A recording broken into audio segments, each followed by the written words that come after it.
¿Cómo están? Bienvenidos a Última Mirada. Vamos a hablar hoy día del clima en torno a esta COP30, que ya vamos a conversar de lo que se trata.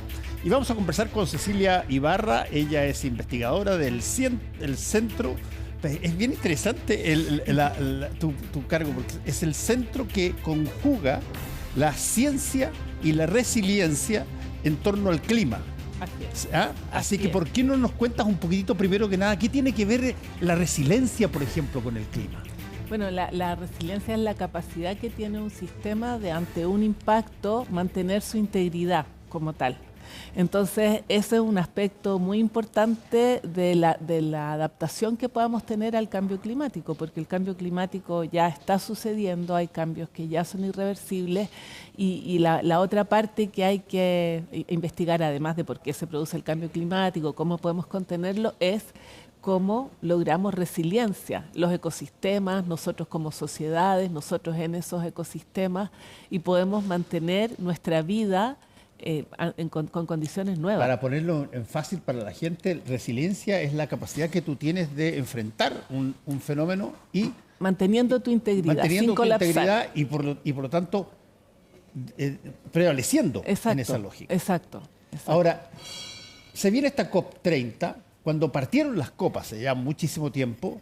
Era algo que se veía como un fenómeno nuevo, había salido el concepto del cambio climático. Todavía había una cantidad enorme de gente que dudaba de eso y había incluso facultativos que planteaban que todo esto era una farsa, etc. A ver, la primera cosa, Cecilia, es, ¿tú crees que el tema del cambio climático está ya incorporado total y absolutamente como debiera en términos mundiales para tratar de entenderlo y creer que existe y por lo tanto hay que enfrentarlo? Sí. En términos científicos hay consenso de que el cambio climático es una realidad y que la estamos viviendo. No hay, yo te diría que en Chile, en la mayoría de las personas, hay encuestas que se han hecho a las personas, también tienen conciencia de que el clima ha cambiado. Piensa solamente en la semana pasada, estos eventos, no es que todo sea atribuible al cambio climático, vamos a esperar qué dicen los especialistas, pero esto de tener patrones, por ejemplo, de lluvia que se concentran en un periodo muy corto de tiempo, las sequías, los incendios con mayor frecuencia, todo eso lo estamos viviendo y la gente lo cree. Ahora, cuando tú me preguntas si está establecido, bueno, en los últimos años hemos visto algunos líderes mundiales que han tenido discursos negacionistas que son, yo creo que no ayudan a la humanidad realmente y es un fenómeno que no era tan, parecía que todo iba bien, pero tenemos esas nuevas. Ahora, ¿qué tan grande es ese grupo de personas que reniegan todavía o niegan que exista algo como el cambio climático? De hecho, hay hasta personas que están en los gobiernos que no creen en el cambio climático. Bueno, a ello me refería. Como te digo, en el mundo científico hay un consenso. O sea, el cambio climático es una realidad. Y en cuanto a lo que tú dices, que son estos liderazgos de gobiernos importantes, ese es el problema. Pueden ser pocos, pero son de gobiernos de países grandes, ¿no es cierto? Pero yo diría que, por ejemplo, China envió sus NDC porque en parte de los hitos que tiene esta COP, que se está desarrollando a partir de hoy, hay que llevar los compromisos y China llevó los de ellos. Entonces, tienes algunos líderes mundiales muy importantes en lo que esto pueda pasar que no están negando el cambio climático. Yo me acuerdo que en una de las primeras COP se planteó esto de que aquellos países que eran más contaminantes, que tenían más responsabilidad en todo el asunto del cambio climático, tenían que tener una también mayor responsabilidad. Forma de enfrentar aquello. ¿Eso pasó? Más o menos.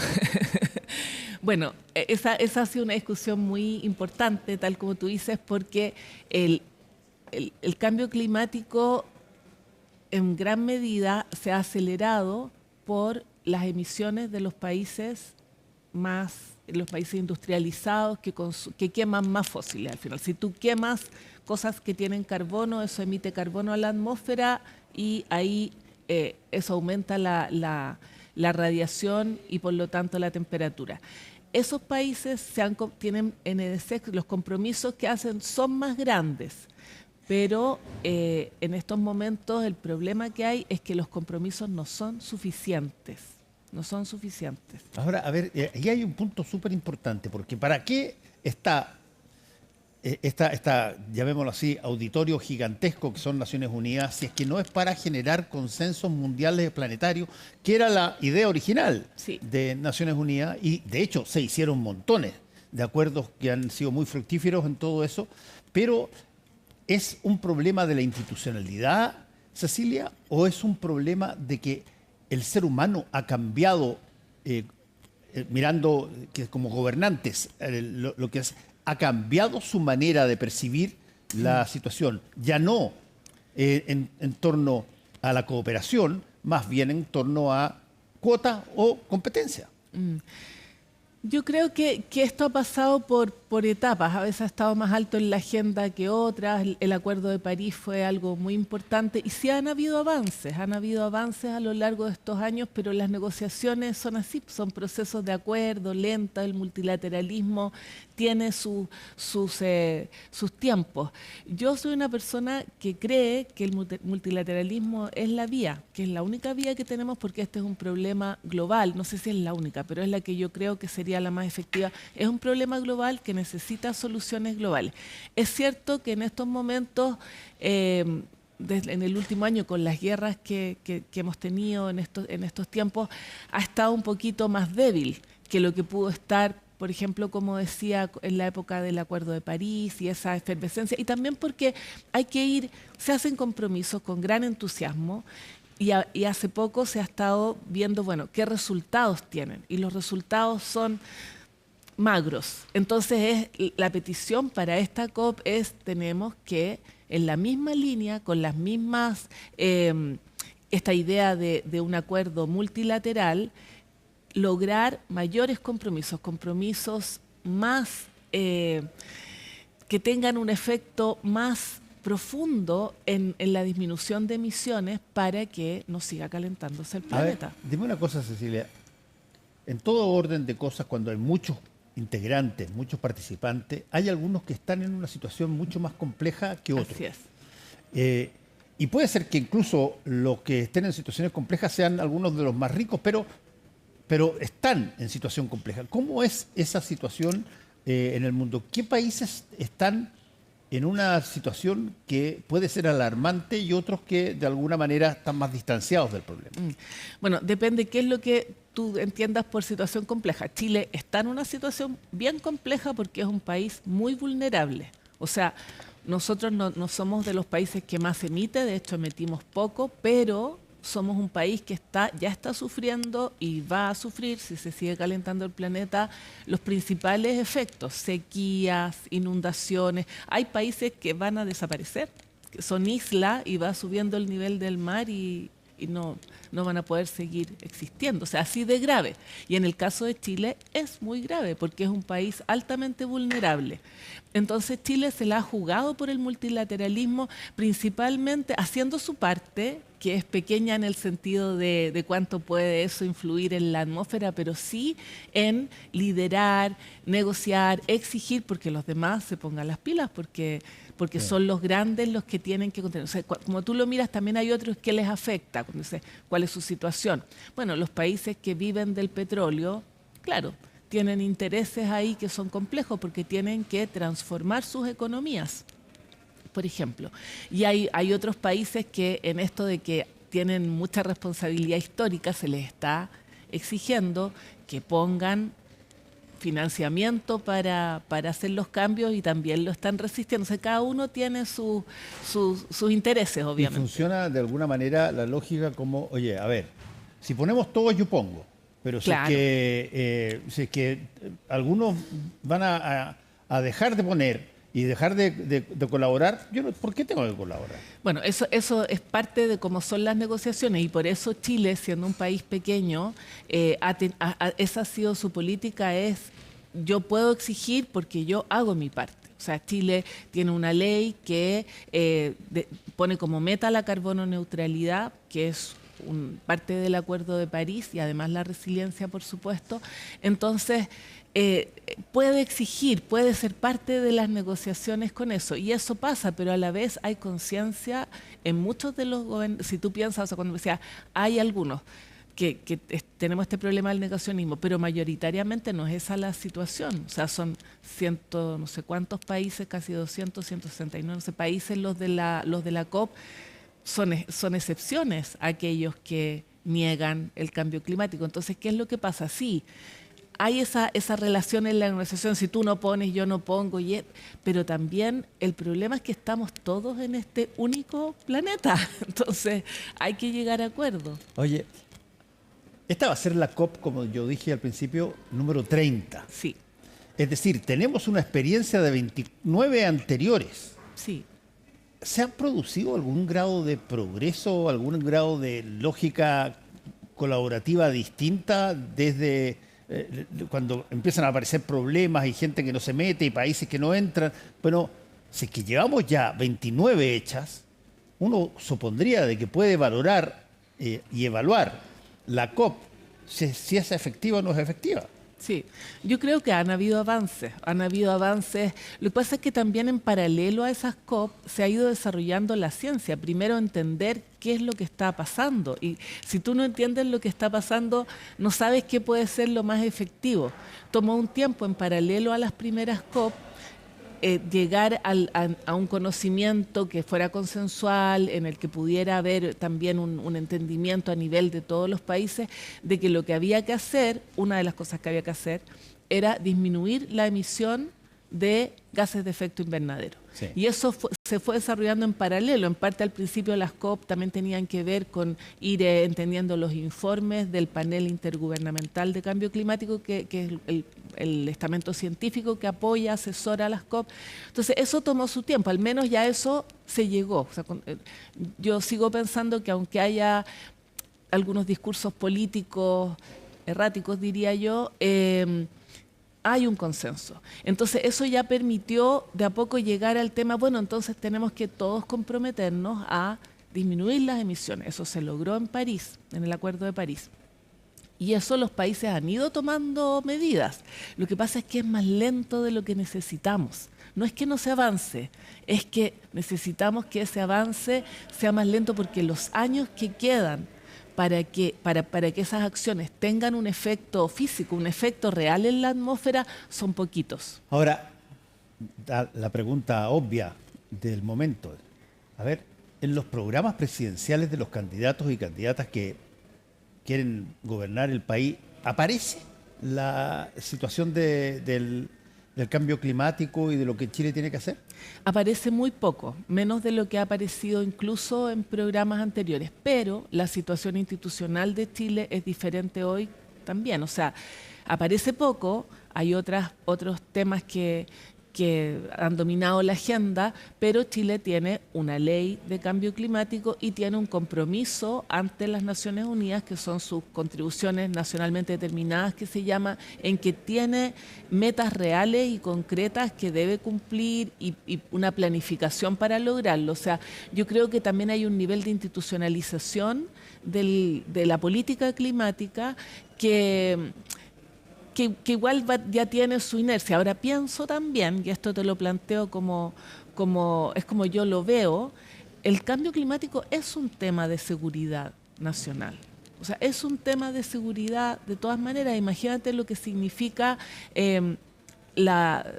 estos mismos problemas de sequía, los incendios, la destrucción de infraestructuras, de cortes de luz, por ejemplo, de cortes de agua. Es un tema de seguridad de mantener ciertos servicios básicos que nos permiten la vida. Pero ahí hay un punto que tú estás graficando que me parece súper importante, así como yo te preguntaba por los políticos que, por ejemplo, compiten por la presidencia. ¿Tienen programas que asocian su posibilidad a enfrentar las situaciones del cambio climático y este tipo de cosas? Y la que viene de corolario a esa pregunta es la pregunta general. Es decir, a ver, ¿qué tanto los chilenos somos conscientes de este fenómeno del cambio climático o solamente se ven los titulares de prensa No. y se pasan? ¿Qué tanto se enseña en clase, por ejemplo? O sea, hay mucho más que se podría hacer en educación, pero en cuanto a percepción, hay encuestas nacionales y Chile es uno de los países en que casi, o sea, la mayoría de la población, cerca de los 90% y más, está consciente de que el clima ha cambiado, lo pueden percibir, se dan cuenta en sus casas que los árboles florecen antes, que el periodo de alergia es más, o sea, lo vivimos en las sequías, en las zonas en que eso hay, y también tenemos en ese sentido, una relación con nuestro territorio que es altamente vulnerable, que nos permite verlo en el día a día. Como te digo, piensa en eventos que han habido muy recientemente aquí mismo. Entonces, esa es una parte, pero de ahí a educarse en entender por qué pasa la cosa y qué podemos hacer para adaptarnos, cómo rescatamos prácticas que a lo mejor están, que las conocían, como tenemos la cultura de terremoto, que estamos preparados, más preparados que lo que estamos para el cambio climático y tenemos que llegar a ese nivel de, O sea, de educación. yo siempre pienso en algo que cuando uno era Boy Scout le decían mucho que tenía que cuidar mucho todo lo que el fuego en los bosques y las cosas. Pero todavía tú ves que el, qué sé yo, 90% de los fuegos se generan Claro. por situaciones fortuitas de que la gente deja qué sé yo, los carbones y todas las cosas ahí Claro. o tiran un fosforito por el auto Claro. mientras van en la carretera, en fin. Sí, A ese tipo de enseñanza la que yo te planteaba. eso falta, eso totalmente de acuerdo, falta y es ahora más necesario incluso que antes porque la probabilidad de que esas cosas pasen es más alta, entonces aún más necesario educar, hacer trabajo con la comunidad de cómo identifican los principales focos de riesgo que puede haber, cómo disminuyen su vulnerabilidad.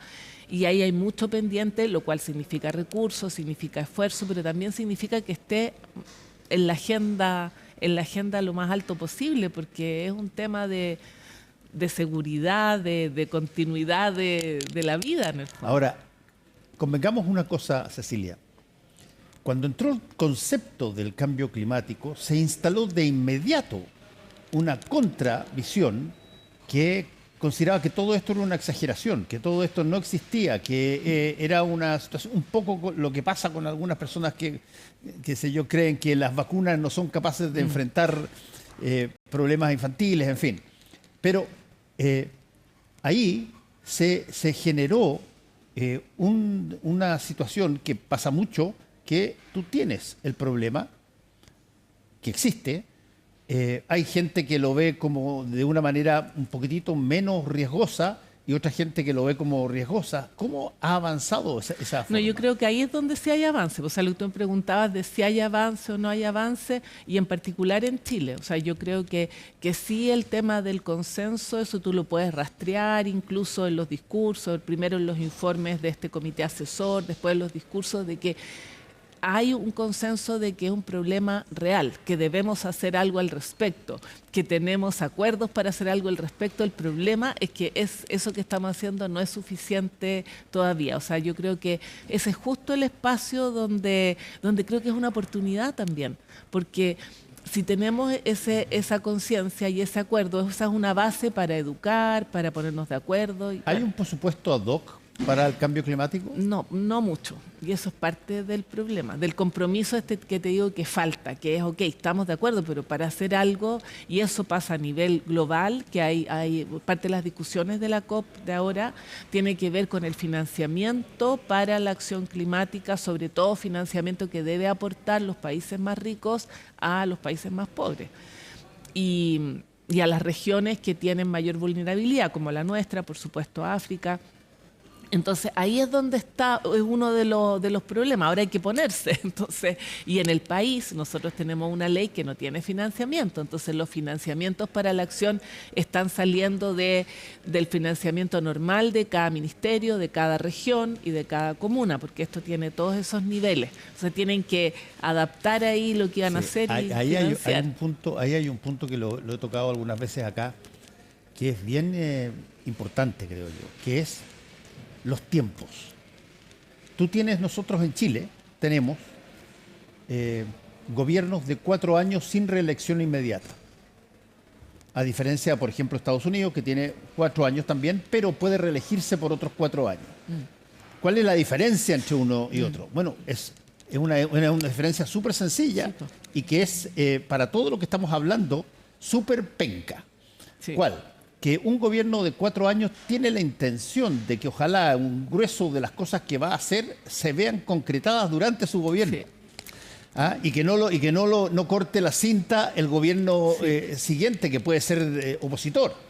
Bueno, Estados Unidos, por ejemplo, tiene la ventaja de que tú tienes reelección inmediata y si es que gana el presidente que está en el gobierno, gana la reelección, bueno, tiene 8 años para hacer sus cosas. Sí. Aquí, nada de estas cosas, de estas decisiones de enfrentamiento de cambio climático son de tiempos cortos. Todo es largo. ¿Cómo se genera esa relación entre el ver la política concretada con los tiempos reales? Ese es un gran desafío que exige generosidad, creo yo, y justicia, una conciencia de justicia intergeneracional, porque son los hijos, los nietos, los que no van a tener el planeta que nosotros tenemos. Yo escuchaba a una de las asesoras en Reino Unido del gobierno y decía, yo a mis hijos, ellos ya no van a ver la primavera que yo vi, es distinta. Y a mí me da pena, ellos no lo van a conocer.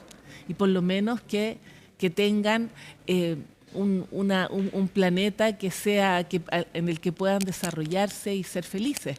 Ahora, eso tiene una parte que es así, pero no nos vamos a quedar solo en eso. Igual hay que buscar maneras de que los planes tengan una posibilidad de cortar cintas, ¿no es cierto?, Claro. en el intertanto. Y hay muchos temas de adaptación que yo creo que las personas pueden valorar y pueden entender. O sea, tenemos temas como enfermedades que debido a los cambios en el clima van a llegar a Chile que antes no estaban, que ya lo estamos viendo, como dengue y otras cosas. Y tenemos cosas que se pueden hacer para ir preparándonos, ir valorando esos cambios. Mira, algo simple pero que es más fácil tal vez de imaginar. Sabemos que hay partes que son inundables y se van a inundar. La probabilidad de que se inunde es mucho más alta. Tú puedes, por ejemplo, construir ahí un parque inundable, se llaman así, parque inundable. Están hechos para que de repente cada tantos años desaparezcan. Pero eso puede ser disfrutado por la comunidad, puede ser aprovechado recreacionalmente, etcétera, y evita que haya ahí un asentamiento humano ilegal, una toma, que al final esa pobre gente más va a sufrir cuando se inunde, mejor que de un principio eso tenga otro destino, o un basural que si hay una inundación va a contaminar todas las aguas. Entonces puedes ir creando pequeños hitos que sean, depende a tu nivel, si eres un municipio, una región, un país, que vayan creando en la población, a nosotros nos cree cierta sensación también de mayor tranquilidad y seguridad respecto a lo que se nos viene. Porque también, por país chico, tenemos que prepararnos para lo peor. No podemos asegurar lo que van a hacer los otros gobiernos. Esperamos que sí y activamente nos comprometemos con eso. Eso es verdad, solo que tiene una, llamémoslo así, un enemigo tremendamente poderoso que se llama la inercia. Uno que ha visto toda la vida que las cosas pasan de una determinada forma y de repente te dicen, oye, está empezando a crearse una situación que se va a demorar un poco, que va a salir media sumergida, pero que va a salir dentro de unos años muy brutal, etcétera, que haya, y tú ves todos los días más o menos la misma escena, dices, tiene que ser chiva, tiene que ser mentira, digamos, si yo veo las mismas cosas que pasan y siempre ha llovido así. Yo me acuerdo que mi mamá y mi papá se quejaban por la lluvia, etcétera. No es algo que pase de la noche a la mañana. Claro. Y por lo tanto tú tengas que tener absoluta convicción de lo que se viene porque lo ves, o ves las huellas de lo que se viene. Sí. Sí, mira, tienen muchas excusas, claro, para poder decir, mira, esto es exagerado. pero yo creo que los ciudadanos en Chile no deberían aceptar las excusas de sus gobiernos porque no creen eso de que sí llueve igual que mañana. Eso no es lo que cree la gente. Y lo que tú dices, este fenómeno de las ranitas, tú sabes que, claro, que las ponen en una olla y empieza a subir las y no se escapan porque como va de a poco hasta que se cuecen. Entonces, Pero tú sabes que eso es falso. no sé, yo siempre he escuchado eso. Se ha probado una y otra vez con experimentos que repitieron esa lógica. Y cuando ya percibe a cierto grado de calor, salta Bien, gracias. Yo eso lo sabía de escucharlo, no de ningún... Pero todavía está el mito original. Pero ese mito es lo que tú llamas inercia. Y resulta que si esa ranita puede efectivamente saltar... Yo creo que Chile, en particular, o sea, culturalmente, es un país que ha sabido, imagínate, armarse después de terremotos, de eventos graves, ha podido salir adelante, y pienso que es un país, bueno, la Gabriela Mistral lo decía, hay países que tienen esa pulsión por el cambio, esa pulsión por salir adelante. Y en ese sentido creo que puede ser incluso una oportunidad, porque hay temas, ¿verdad?, de desarrollo, de bienestar que queremos superar, y como hay que hacer las cosas de otra manera, hay una posibilidad de pensar que esa otra manera nos haga más resilientes y nos permita hacer cambios a situaciones que hoy son muy injustas. Por ejemplo, si tienes que cambiar... Bueno, el tema va a seguir con nosotros durante mucho tiempo. Así es. Y te agradezco mucho, Cecilia, porque hayas venido a contarnos un poco y aclararnos un poco este fenómeno actual de la situación del cambio climático. Muchas gracias. Bueno, a ti por la invitación. Hasta luego. Gracias. Y a todos ustedes, muchas gracias por su sintonía. Nos encontramos mañana. Que les vaya bien.